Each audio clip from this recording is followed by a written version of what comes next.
President Volodymyr Zelensky said Ukraine could declare neutrality and consider talks on the disputed eastern area of the country.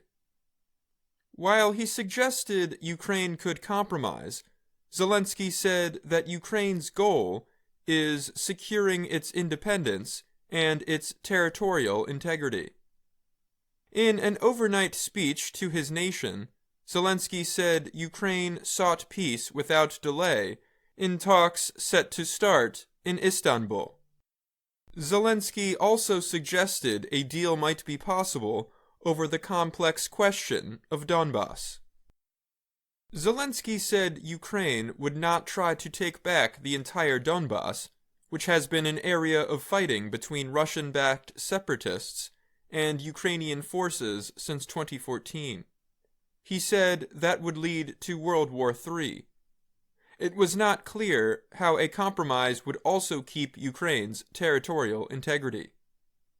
The Ukrainian leader has said similar things before, but rarely so forcefully. His latest comments could help peace talks with Russia move forward when they are to restart on Tuesday. Zelensky also said Ukraine needs security guarantees as part of any deal, and only a face-to-face meeting with Russian President Vladimir Putin could end the war. Security guarantees and neutrality, non-nuclear status of our state. We are ready to go for it, Zelensky told independent Russian reporters on Sunday. Zelensky added that a peace agreement would have to be put to a vote of Ukrainian voters. But Russian troops would have to withdraw from the country first. A referendum is impossible in the presence of troops. No one will consider the referendum results legitimate if there are foreign troops on the country's territory, he said.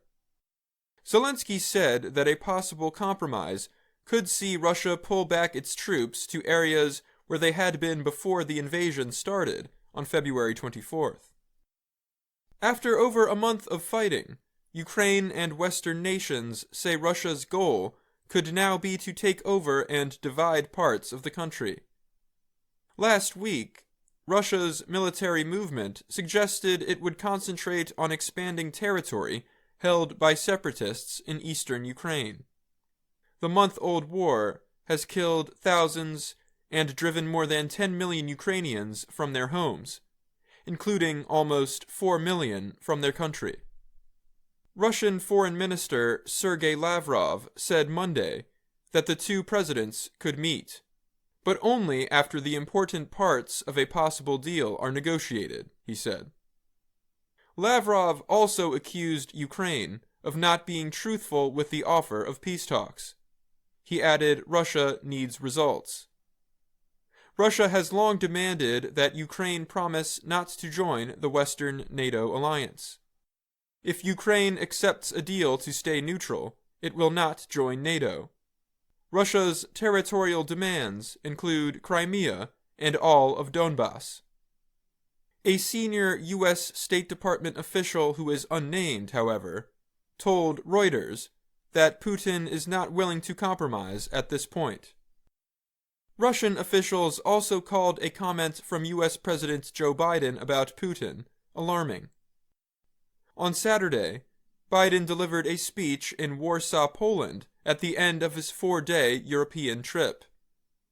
He delivered a forceful denunciation of Putin and called on Western democracies to remain united against a dictator.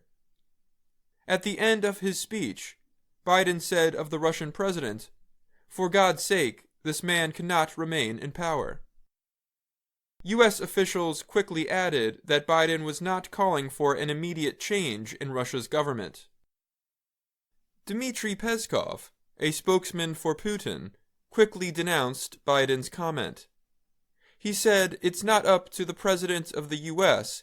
and not up to the Americans to decide who will remain in power in Russia. Biden told reporters Monday his comment was only his personal feeling. He said he was just expressing moral outrage. He added, "I wasn't then, nor am I now, articulating a policy change. I'm Dan Novak.